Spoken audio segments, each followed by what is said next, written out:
Alhamdulillah pada kesempatan kali ini saya mendapatkan izin dari Habib Lutfi untuk menyampaikan beberapa pesan dari Maulana, dari Romo Kiai Maimun Zubair,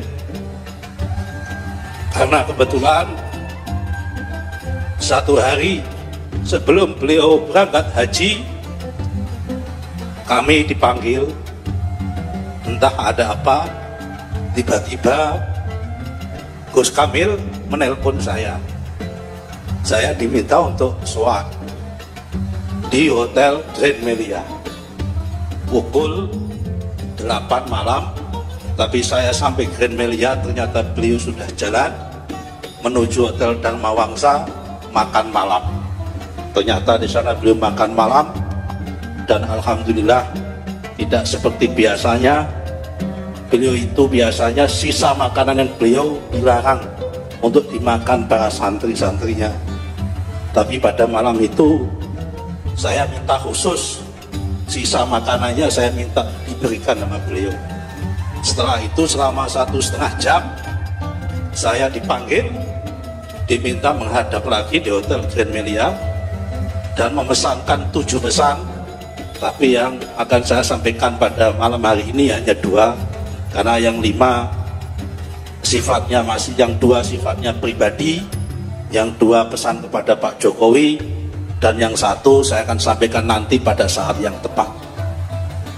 Pesan yang pertama beliau, sambil beliau juga saya melihat memegang tangan saya dan beliau mengeluarkan air mata, saya tahu persis waktu menyampaikan ini. Pesan khusus buat kita semua, aktivis Nahdlatul Ulama, aktivis NU di semua tingkatan, untuk tidak boleh dan tidak mau diadu domba dengan Ahlul Bait.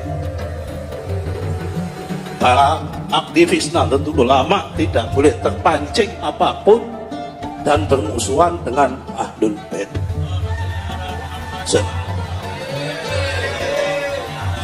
Beliau juga berpesan, kamu kalau ingin pegangan orang NU yang Habib dan Habib sing NU, NU sing Habib, peganglah Habib Lutfi. Karena Habib Lutfi ini ulama Habib sing Jawa, tur wong Jawa sing paham Habib.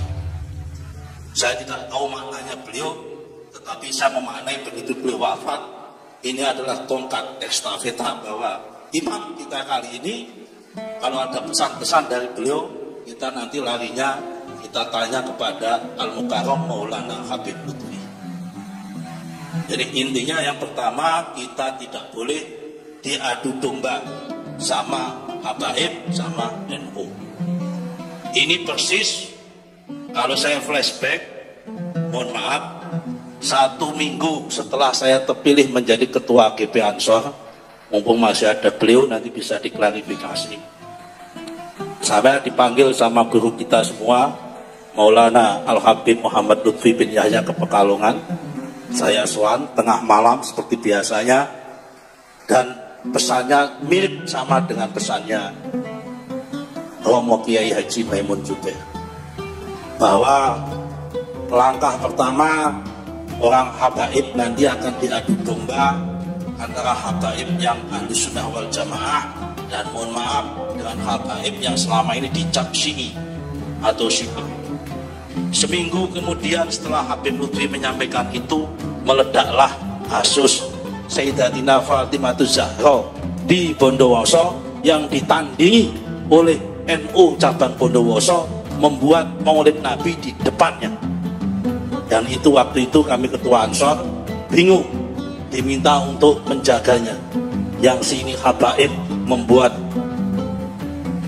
hallnya Sayyidatina Fatimah Zahra, yang sebelah sini membuat maulid Nabi yang dibuat oleh Kiai NU, karena di sini diisukan Syiah. Kami semua ketakutan, banser-banser Bondowoso tidak berani bergerak. Kami diperintahkan Habib Lutfi, akhirnya saya mengerahkan banser dari Jember untuk supaya tidak terjadi benturan antara Habib-Habib yang dituduh Syiah yang sedang melakukan haul Sayyidatina Fatimah Zahra dengan kiai-kiai NU yang mengadakan tandingan berupa Maulid Nabi. Ini jangan sampai terulang dan terjadi lagi.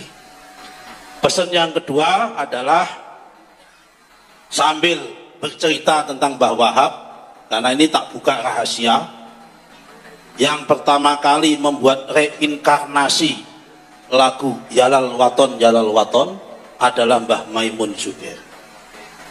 Tanggal 11 Agustus tahun 2011 kami dari PPGB Ansor kebetulan melaksanakan dan melakukan halakoh ulama muda di Tambak Beras Jombang, dan Mbah Maimun menjadi pembicara. Bila malam-malam seperti ini sekitar jam-jam 8 didampingi sama putranya beliau Gus Gofur, saya sama saya di atas panggung, beliau kembali menyanyikan lagu yang waktu itu masih asing di telinga kami tapi menyentuh di hati, yaitu Yalal Waton Hubbul Waton Minal Iman Inhadu Ahlal Waton, yang oleh anak-anak Ansor sekarang yang nakal-nakal sering diplesetkan, bukan Yalal Waton tapi Yalal Waton Hubbul Waton Minal Iman. Beliau pesan bahwa NU harus nasionalis,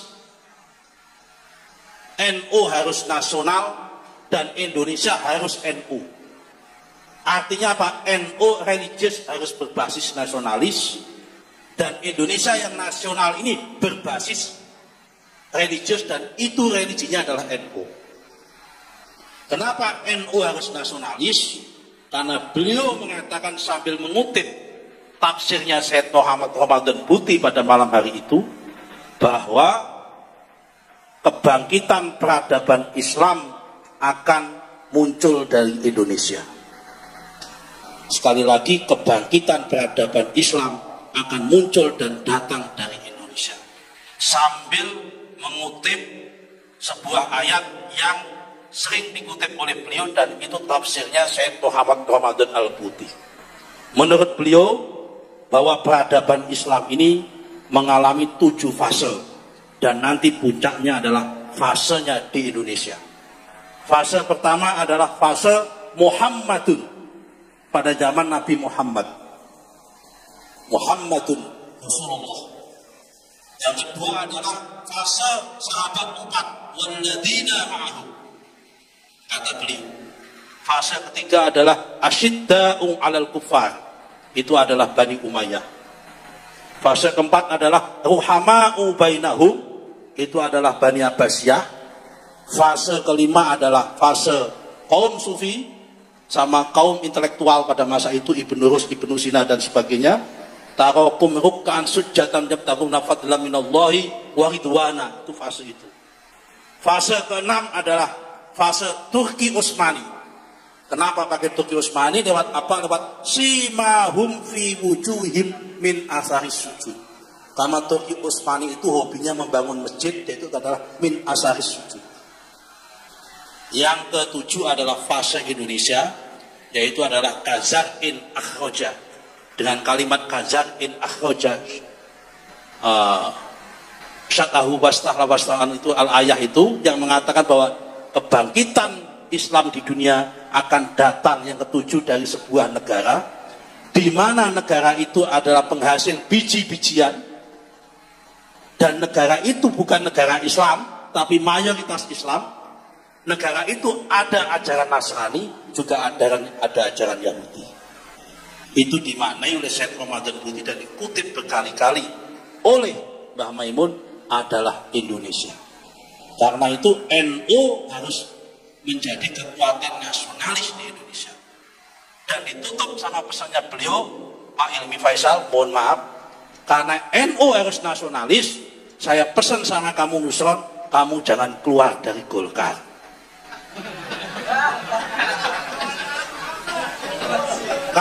NU jangan semua di PKB.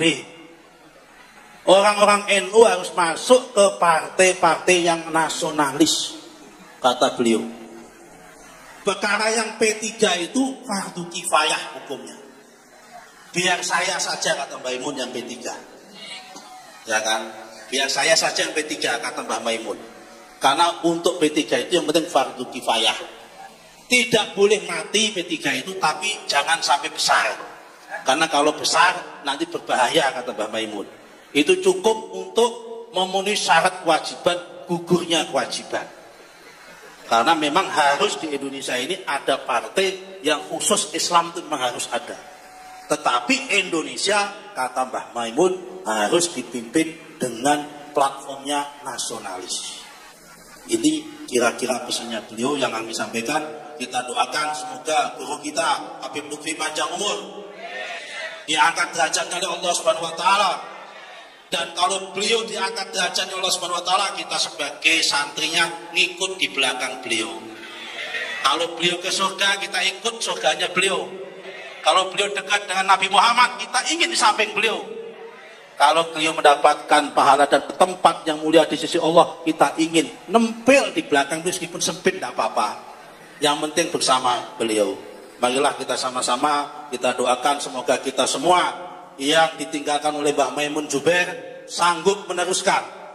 Terutama adalah peran pesan yang pertama tadi, jangan sampai kita semua terjebak dan diadu domba dengan para ahlul bait. Ahlul bait adalah NU, NU adalah ahlul bait. Adapun kalau ada ahlul bait yang belum senang sama NU, kewajiban kita untuk menasihati dan memberitahu supaya ahlul bait tersebut makin cinta dan makin sayang dengan Nahdlatul Ulama. Sebaliknya kalau ada orang Nahdlatul Ulama kok tidak suka dengan ahlul bait, saya yakin itu NU sing goblok, NU sing setengah-setengah. Karena kalau NU nggak suka dengan ahlul bait, saya jamin itu NU-nya belum 24 karat, tapi NU numpang untuk nyari jabatan yang model seperti itu. Karena NU adalah harus suka sama ahlul bait sesuai dengan hadis Nabi, taraktu fikum amraini lan tamasukum abada kitaballahi wa itrati. Ya kan, ada dua hadis, yang pertama kitaballahi wa sunnati, yang kedua adalah kitaballahi wa itrati.